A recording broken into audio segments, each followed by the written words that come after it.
Hello and welcome to the Simply Greg Show. As you already know, the Simply Greg Show is all about elevating the mind and inspiring the community by spotlighting the hidden gems in the community. And that's ordinary people doing extraordinary things. So basically every week we have an amazing guest who's either been through a difficult journey or has some wisdom and gems that they can share with us in order for us to also achieve the same success. Today I've got a pleasure of speaking and interviewing a dear friend. I've interviewed him previously before, but it's always great to actually get a lot of insights from him as well. And it's a pleasure to introduce my boy, Gyles Buckle. Yes, Greg. Yeah, how you doing, brother? You're right, yeah? I'm blessed, man. Yourself? Yeah, I'm good, man. You're looking sharp in that suit. Like, look at him. I had to come correct. These 3 cameras need to know that I'm wearing a suit. 3 angles, you know. It can't catch you off guard, man. Every angle. Yeah. I remember when I started having cameras around me, I had to start making sure my trim's on point because you don't want to catch that mad trim at the back. Oh gosh. Yeah, man. I'm telling you, man. My hair grows so fast. Like I haven't had a trim this week. I had a trim last week, but it looks like I need a do-over. But this suit is meant to make up. That's it. You know it's a distraction as well. Exactly. It's just like, But Gyles, thank you for making it today as well. Obviously, I've interviewed you previously before, and it's always a pleasure speaking to you because you're such an open, honest individual who also, you know, has great wisdom and insights towards whatever you do. I mean, you are obviously, for those who don't know, he's an entrepreneur, but also an app developer at the present moment. Yeah. Previously, he still does web development as well as part of his business. But he is someone who's relentless in his pursuit towards, really providing that service with such great quality and expertise. And he's been doing this for yonkers, you know. So he's going to tell you a little bit about himself. So Gyles, obviously, you know, right now, previously when I interviewed you, you was talking about web development. Now you've added app development as part of your journey. Yeah. Let us know your journey that has obviously brought you here so far as an entrepreneur. Okay, all right. So the current phase in which we're at right now is I was really up for the challenge in elevating not only my business model, but my day-to-day mental activity. You know, I wanted to challenge myself. And a lot of the projects that we've been involved in, they were centered around websites. But when it started getting into the more kind of complex coding and development, I understood how to kind of consult and walk a client through how to achieve and set something up. But then they would go to, it'll kind of be like, thanks for that consultation. We'll take that to our boss or whatever else, and we'll use it when we're hiring an app developer or we're looking for an app development agency. So even though I was kind of consulting and helping them put their ideas together, which was great for me to see, I started thinking that, we need to scale up our own in-house repertoire so people can not only get consulting, but they can get their products produced by us as well. And obviously that becomes another stream of revenue. But I just wasn't, because you want to be sure that you've got the right team and staff to do it, because I'm only as good as my staff, fortunately and unfortunately. It's true. Extent.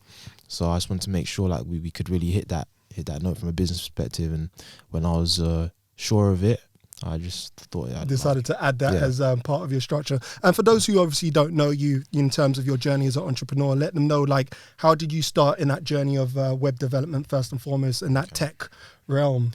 All right, and so first of all, just in the first 2 minutes, I used to sell sweets in the school playground. You know what I mean? That's the genesis. Yeah. You know, and then you start realizing you can turn £1 into $3 if you sell the donuts to the right kids. You know? And then you get a bit older. MySpace was popular, and I don't know if obviously you'd remember MySpace and MSN and all that stuff. And I realized that my friends were custom coding their MySpace sites. I learned how to do it. We were all putting out music and things like this, and I got Adobe Photoshop. I was doing it as a hobby. Later on in life, I met a youth leader that helped me understand I could start an agency, or why not do music, or why not do something I like doing. And I saw what he was doing. I was still going to uni and things like that, so I just kept it in the back of my mind. But then eventually I turned that whole kind of graphic design interest I developed into a situation where I learned how to build websites, and I was doing it for other people. And, you know, just kind of grew from there. I realized if I got really good at it, I could monetize and got good at selling. So it came from like being a teenager, but then when I got to being an adult, I realized, there's actually a real industry for this. And convincing your African mom that there's a real industry for I this. want you to be a doctor. You have to be a doctor. It's not even, it's like the watered down African mom. The real one that goes to church is, why have you disgraced me? Why have you come to embarrass me? So you they feel like their life is over, especially when they ask you that question, why are you disgracing? My life is over. Do you want me to die? Oh my God. Do you want me to die? What are you going to say to your mom? What do you mean, Jonah? I carried you 9 months. Not for everything, mom. Not for everything. Yeah. So, yeah, that's exactly it. So you just kind of, you know, because you're trying to figure things out practically. So when I had the kind of practical roadmap, it kind of made me, because even if I'm going to do something that my family or my parents don't understand or don't agree with, I'm comfortable with it. It's when I'm confused and they don't agree with it, that's where it's a problem. Like, I want to try this thing and I don't know what I'm doing myself.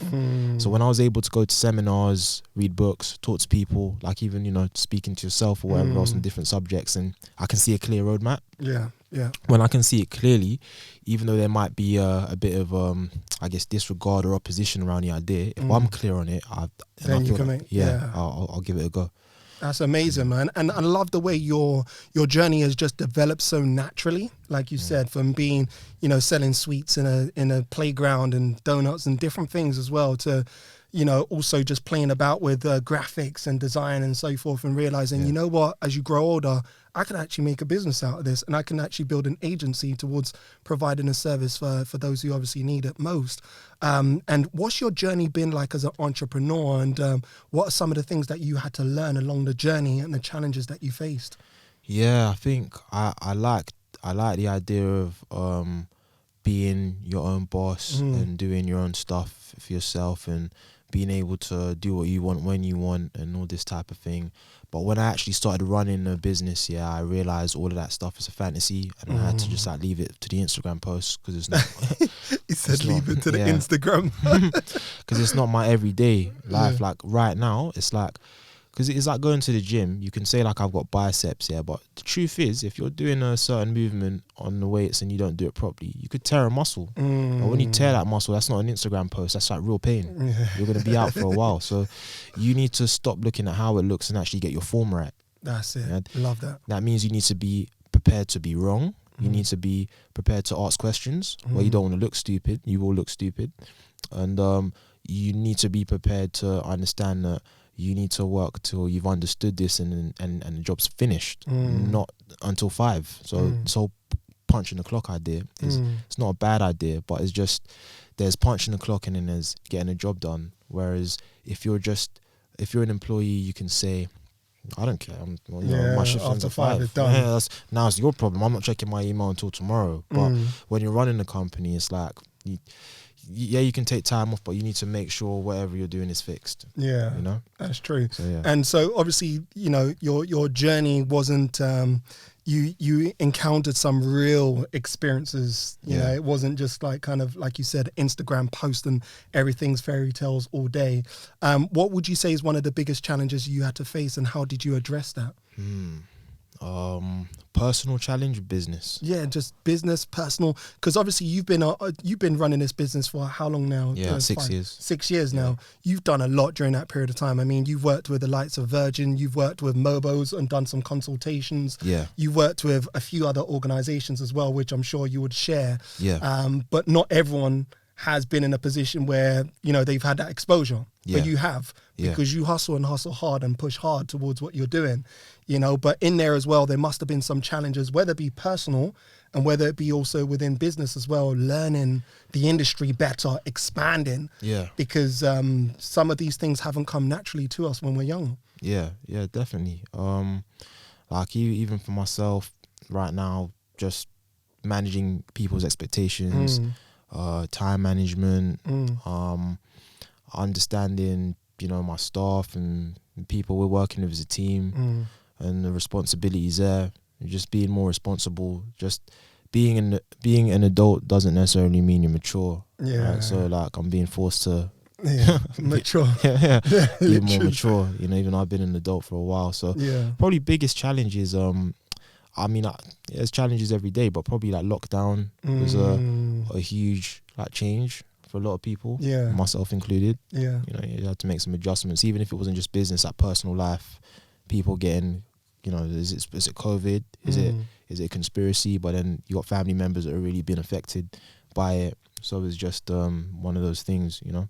And how did that lockdown period also affect your business as well? Because you can imagine, I'm sure you had a few clients who may have been affected, if not you're affected. So somehow it's affected everyone indirectly or one way in shape or form. Yeah. So how was that effect for you with web development, app development, and all of that kind of stuff? Yeah, it's just I think at the time I was just adjusting, but I remember the first week of March, like two fairly big contracts just fell through, and contracts fall through all the time. But the reason these fell through is because of the pandemic. And so it was like, oh, okay, that's a new, not even new excuse, that's a new reason. New experience. Like, okay, this is different.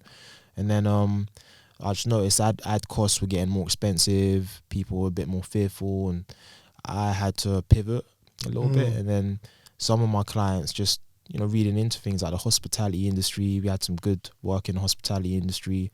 They were the first to shut down because it came to a situation where people were just unsure of what was going to happen next, so they didn't want to make sudden business moves. And then, so just me observing that. But as a business myself, I just thought, all right, and now I'm going to use this to like scale up and see what we can do to improve, because I have certain goals I want to meet, and maybe this is a blessing in disguise. I try to find like the positive way to kind of march through things. Yeah.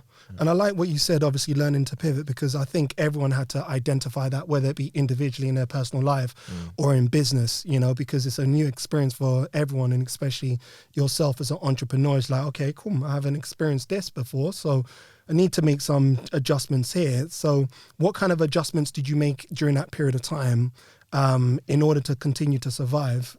Because some businesses haven't survived in that period of time.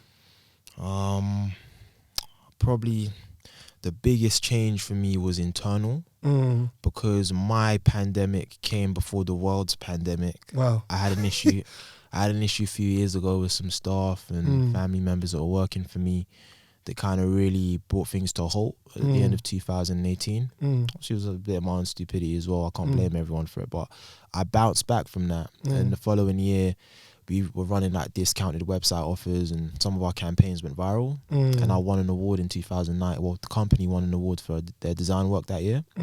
So just off the back of that, thinking, end of 2018, I was in a very difficult position where I couldn't spend any money because like all of our accounts are frozen, and it's Christmas, and people need to get paid every month.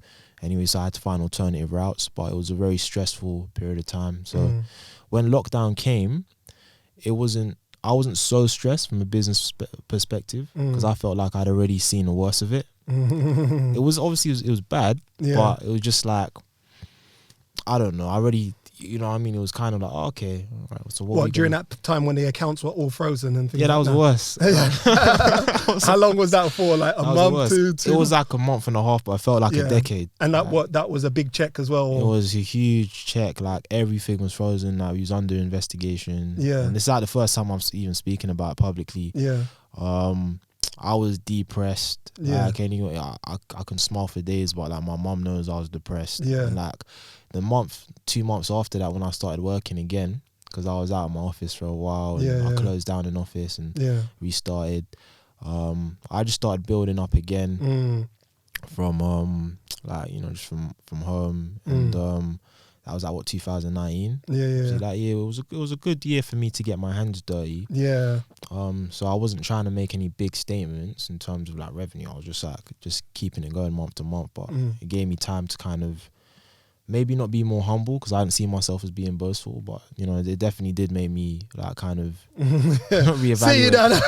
See you down a bit, because you was on that fast pace. Yeah, like, it definitely did, because you know what made me realize. It made me realize that like people are really watching you. Yeah. Because like then 2018, like the issues I was having with people around me is like people knew what I was doing and were looking at what I was doing, whereas I was very kind of close-minded, internal. Yeah. So I never, even now, like I never really look at what people are saying about me or doing. Yeah. And it's not a bad thing to be aware. It's not a bad thing at all. Even being part of the groups where you can see what other business individuals are doing, and you all kind of get along. Because I always had my kind of barrier up. But then that year just made me realize that, okay, people are actually looking at what I'm doing to where I can be, to where people try and mess things up for me. So like I should treat this with more, like I should take it more seriously. So how do I do that? He's one person I've always told him has been relentless with his advertisement, man. I don't know how many times I see his ad coming up on Insta. I'm like, oh,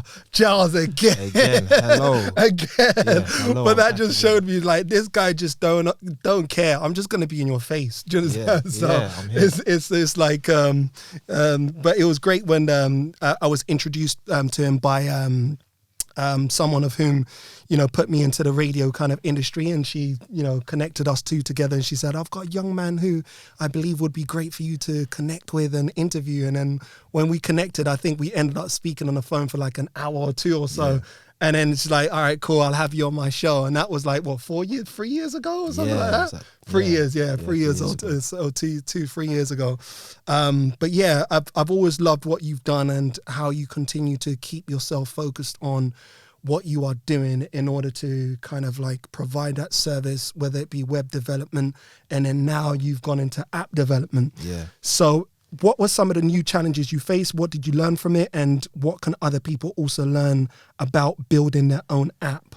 Obviously, this is something new that you had to adjust or pivot, did you say, during the COVID period? Yeah, because we've been building apps for about 2.5 years, like 3 years. I've been consulting on apps since I started. Okay.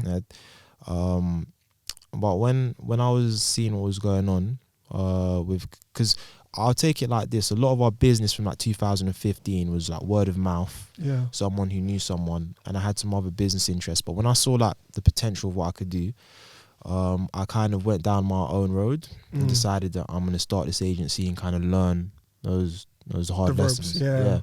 So from there, when I've learned like, how to deal with people, and there's a lot of other things you need to run a business and not just be a freelancer. Like those people skills, management, being able to discern, is this person good for you? Is that person not good for you? Or, even hold your tongue here, speak here, don't show all your cards. All these little things that don't necessarily have anything to do with the website itself. But when I kind of got to grips with, okay, this is a world I'm in, then it was, how can we scale up? And how can we improve?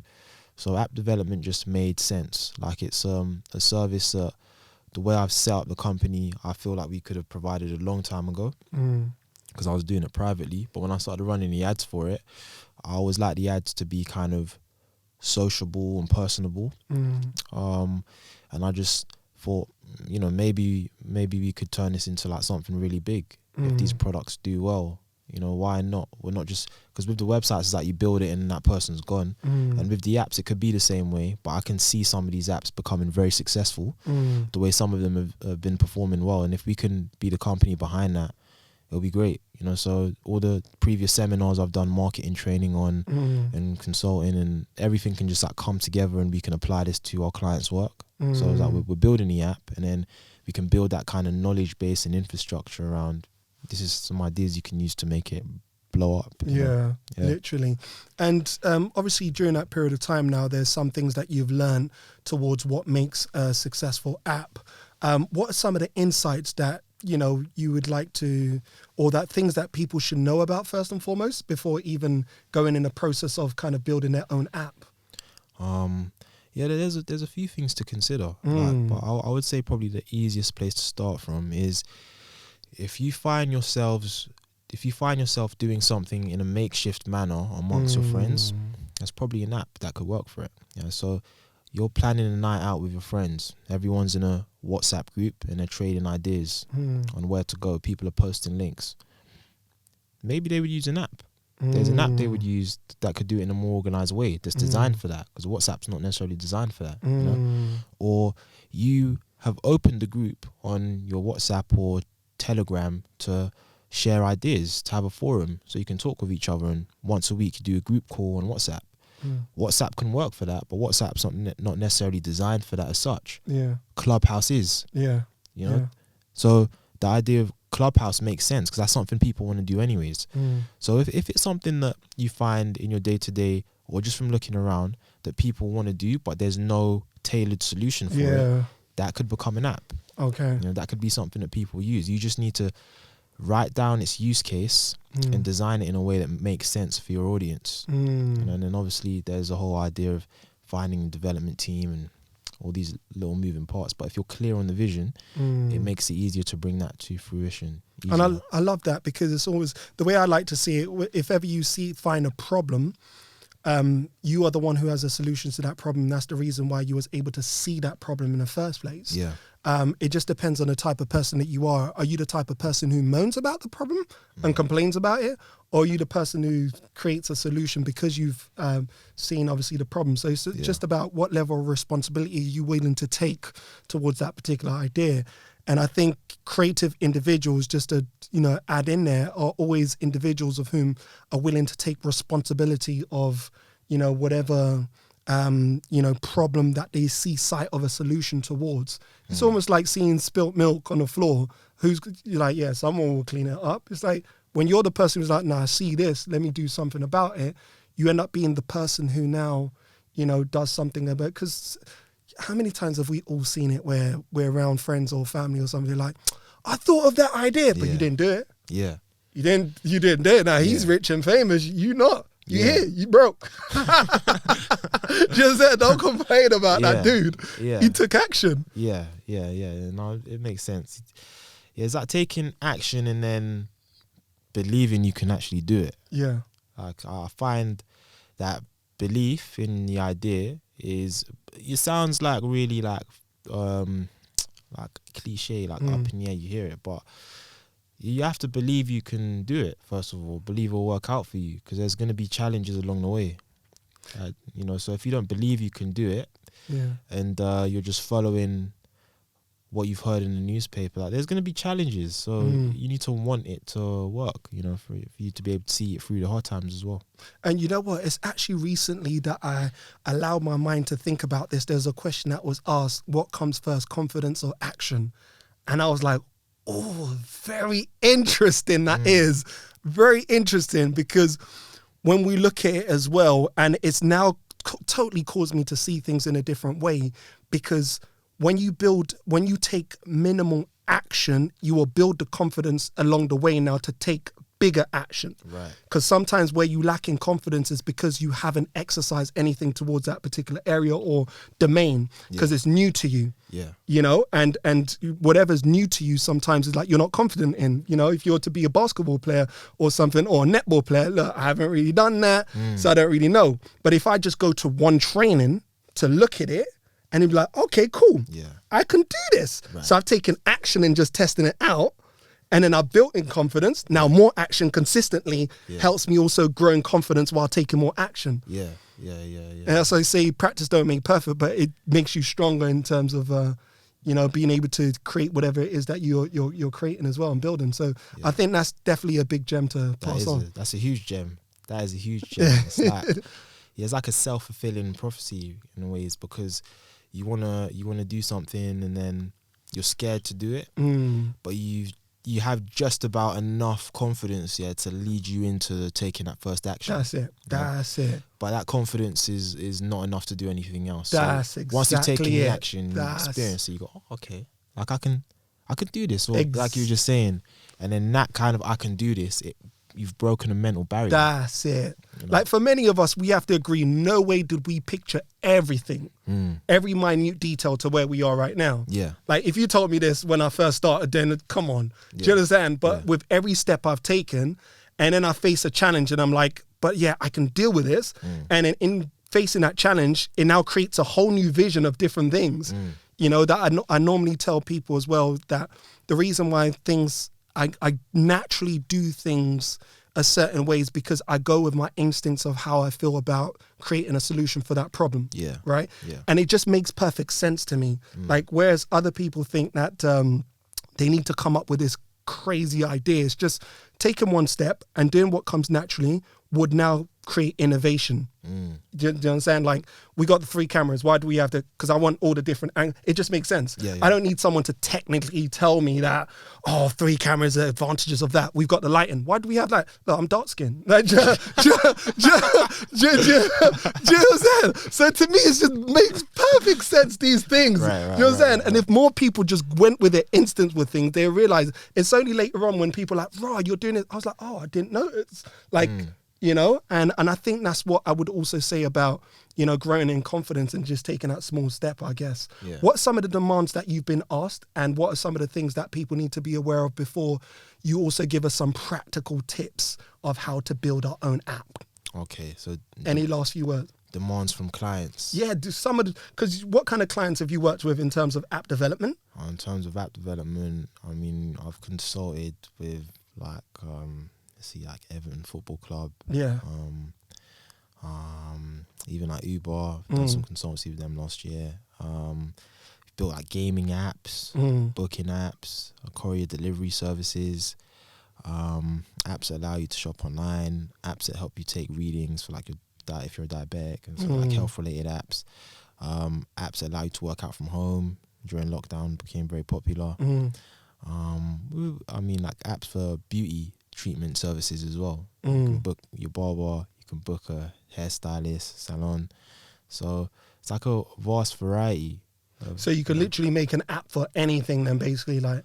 Yeah, within reason, like pretty much. Obviously, because we can make anything, but I want to make things that are going to get approved by Apple and Google. Okay. So they have their own restrictions. We can build anything we want, but it doesn't necessarily mean they're going to say yes to it. So what are their restrictions? Their restrictions are like dating apps, like the grey area. So you can have a dating app, but like they're very particular about, how it's listed, how it's presented. Even with the courier service apps, iOS 14 just came out, and that may just be an update on our phones that we don't think much about. But for like platforms like Apple, they're like, you can't track this person's activity no more because the GDPR, you have to tell us why you're doing this. Why are you using the location tracking? Why are you asking them to track their location? We have a map on this app, and people need to be able to use a map to get to where they're going. So, like, you know what I mean? Like, we're going back and forth with Apple. Like, we release this new update, you need to do this, you need to change this. So it's interesting for me. It's like, wow, like, Steve Jobs, that's so cool. Oh my gosh. Asking me questions. But it's like, these are real, like, little hurdles that we have to face. Like, I'm facing on a daily, just getting the work out there. So it's meeting all the requirements of the platforms. It's not impossible, but it's just like, it's and where are some of the trends going that people can also probably capitalize, or some insights that people can also take on board in building their app? I wish, when you're building your app, think about how you're going to market that before you build. It's like working backwards, so I know there's like good ideas because people are investing in apps. Apps aren't cheap to do, and even if you could get it done for less, you should still think about why you're doing it. It shouldn't only take it serious when you're spending more money on it. I know people do, but well before it comes to that phase where you're spending money on it, like the idea itself is money, so you need to place value on your ideas and the way you treat it. And how are you going to market? How are you going to get out there? It's almost like having a child. Kid looks cute, but how are you going to feed it, clothe it? You got to think about all these things before you push. You should think about all these things before you push out the child. You should think about them. So same ways with your app, like just thinking ahead, how are we going to take this to market? I love that. Now, Gyles is obviously going to give us some practical tips and things to do. He's just giving you insights first in terms of things to look out for, the restrictions, and keep, and things to kind of like adjust yourself mentally and how you view the whole process of how you go about building your own app. And after the break, what we're going to do is speak to Gyles, and he's going to give us some practical tips about how to build your own affordable app and how to go to market, how to really, amp it up in terms of marketing it, and just really connect with your audience really and truly, and cause your app to evolve. So don't touch that dial. Catch you on the other side of the break. We'll speak to you more about how to build your own affordable app. See you soon.